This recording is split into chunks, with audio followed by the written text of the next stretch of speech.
বর্তমান বিজেপি যে সাংসদ আছেন তার যে ভূমিকা সেই ভূমিকাতে ওখানকার মানুষ অসন্তুষ্ট।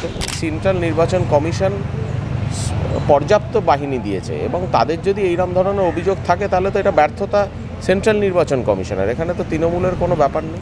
তৃণমূল কংগ্রেস সারা বছর মানুষের সাথে আছে। তৃণমূল কংগ্রেসের কর্মীরা মানুষের জন্য কাজ করছে। সাধারণ মানুষের পক্ষে 1000 টাকা গ্যাস কেনা তাদের পক্ষে যে কি দুর্ভোগের কারণ সেটা যে চালায় সে জানে। তৃণমূল কাজের নিরিখে ভোট চায়, জুমলাতে ভোট চায় না। হ্যান কারেঙ্গা ত্যান কারেঙ্গা 2014 থেকে মানুষ শুনছে, কিন্তু আলটিমেটলি মানুষকে দুর্ভোগের ফেস করতে।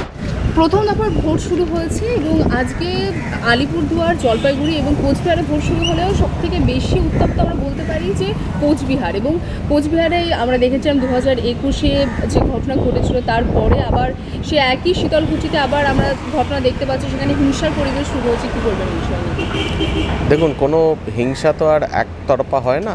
হিংসাটা নিশ্চয়ই এটা প্রতিরোধ হচ্ছে। আপনি যদি হিংসা বলছেন, আমি বলবো এটা প্রতিরোধ।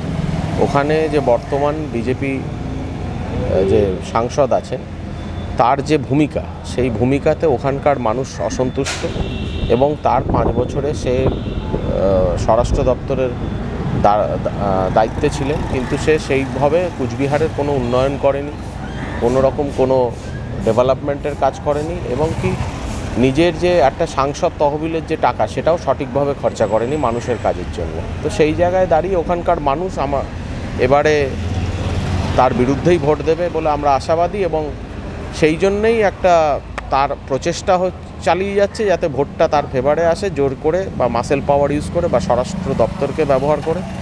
সেইটাকে সাধারণ মানুষ প্রতিরোধ করছে। কিন্তু বিজেপি কর্মীরা বলছেন যে তাদেরকে ভোট দিতে বাধা দেওয়া হচ্ছে, তাদের ওপর অস্ত্রচালন বা এরকম কিছু একটা আভাস পাওয়া গেছে, কিন্তু এখনও সম্পূর্ণ পূর্বভাবে জানা যায়নি। কিন্তু তাদের মূলত দাবি হচ্ছে যে তাদেরকে ভোট দিতে বাধা দেওয়া হচ্ছে। দেখুন, ইলেকশন কমিশনারের আন্ডারে, সেন্ট্রাল ইলেকশন কমিশনারের আন্ডারে এই ভোটটা হচ্ছে। তো সেই জায়গায় সেন্ট্রাল ইলেকশন কমিশনার পর্যাপ্ত বাহিনী এনেছে, যাতে বিজেপিদের একটা অবজেকশন ছিল যে তাদের নাকি ভোট আগে দেয়া হয় না, ঠিক করে করতে দেয়া হয় না।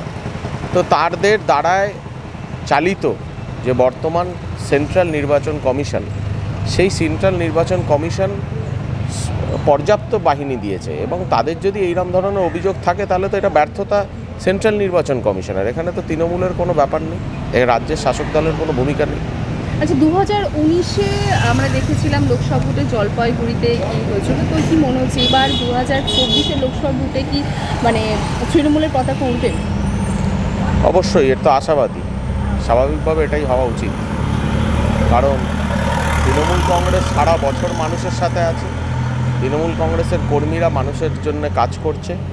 আপনারা জায়গায় জায়গায় দেখছেন যে দুয়ারে সরকারের কেরাম ক্যাম্প হচ্ছে এবং মানুষ পরিষেবা পাচ্ছে। যেখানে আজকে গ্যাসের দাম 1000 টাকা ওপর চলে গেছে, সেখানে সামান্য কিছু 200 টাকা কমিয়েছে 1300 টাকার থেকে, তারপরে আবার 100 টাকা কমিয়ে 1000 টাকার মধ্যে রেখেছে।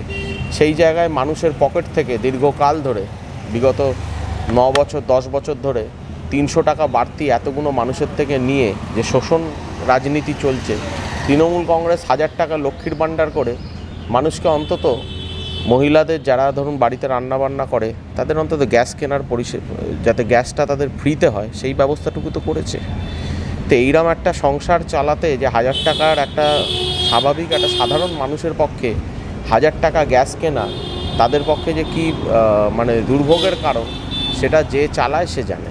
তা সেই জায়গায় দাঁড়িয়ে তৃণমূল কংগ্রেসের অনেক জনসংযোগ কাজ আছে, অনেক সোশ্যাল সেক্টর কাজ আছে, যেইগুলো আপনারা জানেন, লক্ষ্মীর ভাণ্ডার থেকে শুরু করে কন্যাশ্রী থেকে শুরু করে স্বাস্থ্যসাথী থেকে শুরু করে এই সমস্ত কাজ তৃণমূল কাজের নিরিখে ভোট চায়, জুমলাতে ভোট চায় না।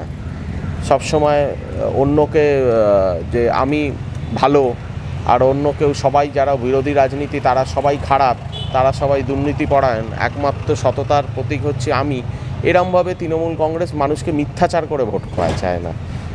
তৃণমূল কংগ্রেস বিশ্বাস করে কাজের বেসিসে, কি আমি সারা বছর মানুষকে পরিষেবা দিচ্ছি তার বেসিসে ভোট চায়। আগামী দিনে তার কমিটমেন্ট কী রাজনীতিতে, তার কন্ট্রিবিউশন কী থাকবে সেন্ট্রাল পলিটিক্সে, সেটার ওপর দাঁড়িয়ে ভোট চায়। তো সেই জায়গায় দাঁড়িয়ে মানুষ সচেতন।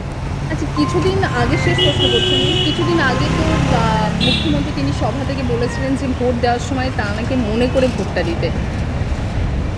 দেখুন, আমার তো ধারণা যে এটা মুখ্যমন্ত্রী সঠিকই বলেছে, কারণ কাজের নিরিখে মুখ্যমন্ত্রী ভোট চাইছে, যাতে মনে করে মানুষ যাতে তার কাজটাকে চিন্তাভাবনা করে সে কিরমভাবে কাজ করেছে, মানুষের কাছ পাশে দাঁড়িয়েছে তার কর্মীরা, এবং সে জনসংযোগ যে রেখেছে এবং জনতার যে কাজ করছে বিভিন্ন পরিষেবার মাধ্যমে, বিভিন্ন প্রকল্পের মাধ্যমে।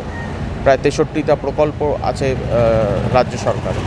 সেই প্রকল্পর মাধ্যমে সমস্ত স্তরের মানুষ, কোনো বাড়ি এমন একটি বলতে পারবে না যে সে একটা না একটা পরিষেবা রাজ্য সরকারের থেকে পাচ্ছে না। তো সেই জায়গায় দাঁড়িয়ে সে তো অবশ্যই এটা দাবি করতে পারে মানুষের কাছে যে আপনারা মনে রেখে ভোটটা দিন, আমার কাজের ভিত্তিতে ভোটটা দিন, জুমলাবাজিতে ভোট দেবেন না। হ্যান কারেঙ্গা ত্যান কারেঙ্গা 2014 থেকে মানুষ শুনছে, কিন্তু আলটিমেটলি মানুষকে দুর্ভোগের ফেস করতে হচ্ছে, মানুষের আর্থিক সংকটের মধ্যে মানুষকে পড়তে হচ্ছে। সেই জায়গায় দাঁড়িয়ে মুখ্যমন্ত্রী ঠিক তার কাজের নিরিখে ভোট চেয়েছে, একদম সঠিক করেছে। আপনার পরিচয়টা? আমি সুদীপ্ত সরকার, উত্তর কলকাতা তৃণমূল কংগ্রেসের সহসভাপতি, জয় হিন্দ বাহিনী।